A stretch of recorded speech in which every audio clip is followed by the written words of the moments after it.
And one of your major challenges in Bombay was setting up L&T. So what was it Absolutely. like setting up an institute as compared to working very hard in an institute? Sir, I think in a moment of bravado, I appeared for that interview with L&T. I think many times we sort of criticize the consultants for suggesting things that don't go well.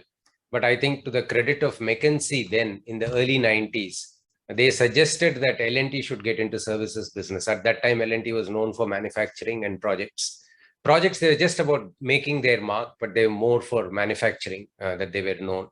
And they found that McKinsey found in their study that the next 20 years, the GDP composition is going to have more weightage for services. And if L&T wants to make its position strong, it has to get its presence in that field established. So information technology services business and financial services business was identified as two areas where L&T can possibly play a meaningful role. And L&T chose to pursue both. And you know, as they say, rest is history, because we have fairly successful portfolio of IT services business today. Three of them, including the one that we have acquired, and we have a listed financial services company. So when I was working in Western Crompton and I had this stint in setting up financial services business, and I approached it a little lightheartedly, saying it's a good experiment to see what it takes to set up a financial services firm, but never really realized that's going to be my passport or visa to come into L&T. L&T, after some 7 or 8 rounds of interview, and I never realized that one needs to go through such diligence, such detailed diligence. And L&T's HR processes were pretty thorough. And I think over time, my belief is that some of those have got diluted because of the scale and the speed with which recruitment needs to happen.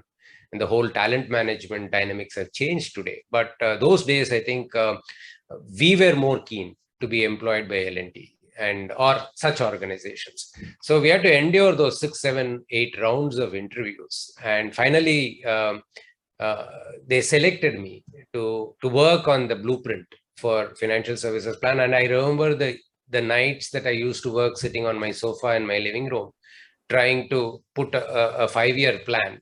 And we weren't as lucky technology-wise those days, and I'm talking about 92, 93, that we didn't have laptops and we didn't have familiarity with Excel spreadsheets as much as we do today. So consequently, everything was done on a Casio calculator.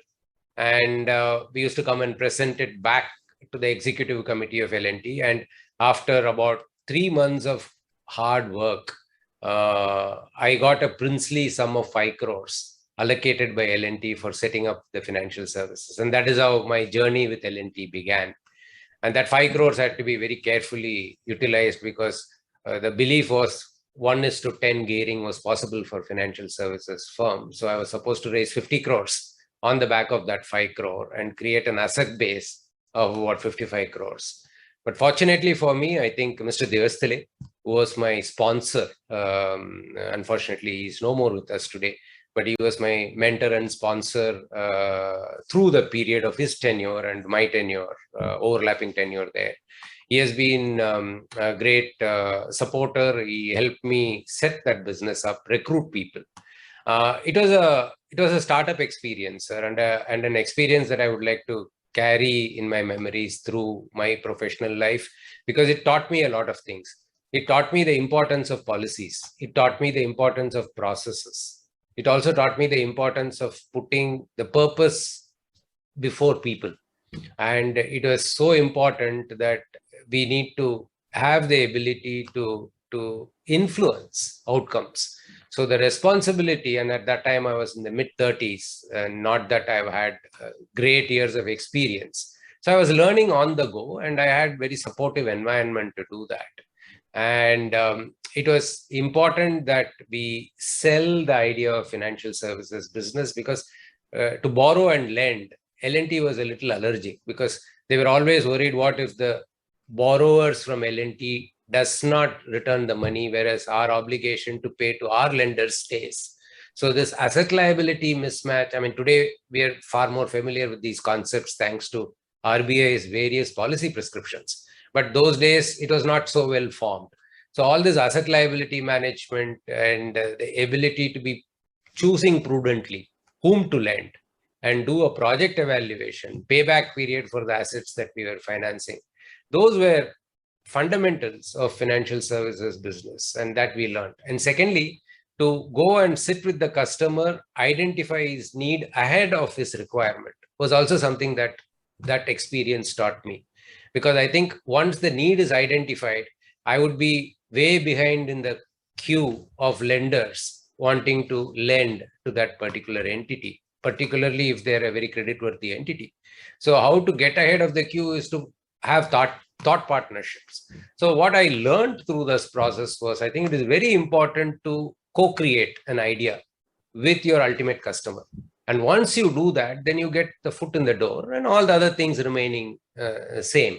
Competitiveness cannot be compromised. But it's very, very important to actually think ahead of time with your customer. So that's something that I've learned. And I'm very glad today that 5-6 years that I stayed with L&T Finance, setting up the initial team. And by the time I was transferred to the parent L&T, the team was almost 180, 190 strong. To interview each one of them. At that time, we didn't have so much of delegated authority for recruitment. So I had to personally get involved in interviewing. So tremendous amount of hard, exciting work, but we could see an institution take shape. And since you have been part of institution building, you will be able to empathize with the satisfaction that you get if some of those things actually play out well. I am today quite glad that the institution has become now 20,000 strong. It is another matter that we still are tasked with value creation in that business. But that apart, I think it's very, very satisfying to know that the initial seeds that we were able to sow there has sort of blossomed into a large tree today. And hopefully, I think it will continue to serve L&T's interest for a long time, much beyond my time.